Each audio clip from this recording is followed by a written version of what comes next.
عزیز طلباء و طالبات، آئیے آج سے ہم شروع کرتے ہیں ہمسوت حروف۔ ہمسوت حروف جو ہے تو یہ اس کی تحریری شکل الگ ہے، جس طرح سے الف، حمزہ اور عین، تو ان کی آواز ایک جیسی آتی ہے، تو ایسے الفاظ کو ہمسوت حروف کہتے ہیں۔ جس طرح سے آپ جو ہے تو اپنے پین اور بک لے کر آپ لکھ سکتے ہیں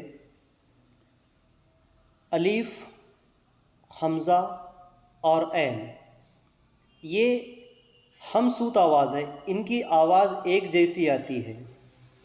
مثال کے طور پر جیسا کہ ہم عاطف لکھ رہے ہیں تو عین الف، توئیں فے، تو عاطف کا جو ہے تو ہم کو الف جیسی آواز آتی ہے۔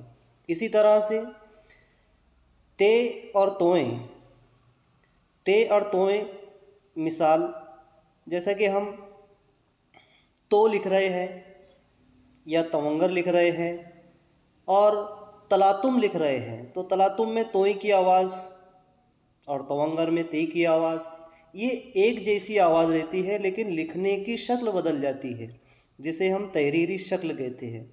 اسی طرح سے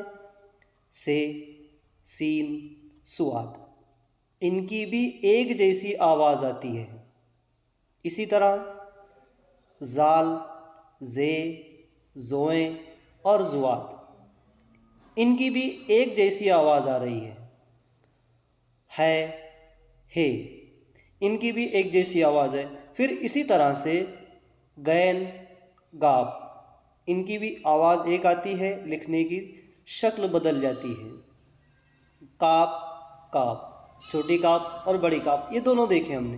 اس کے بعد میں فا، جسے ہم فے کہتے ہیں، فے اور فا جو ہے تو دو چشمی ہے بنا ہوا ہے، جیسا کہ فاندنا یہ فا سے آتا ہے اور فوراً یہ فے سے آتا ہے۔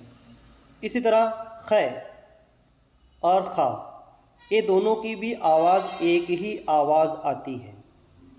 اس کے بعد جو ہے تو آج سے ہم نے اردو سیکھنے کے لیے پہلی سے پانچویں، پہلی سے 10ویں یا پہلی سے 12ویں ایسے طلباء و طالبات جن کو اردو نہیں آتی ہے، تو یہ ہم نے سلسلہ آج سے شروع کیا۔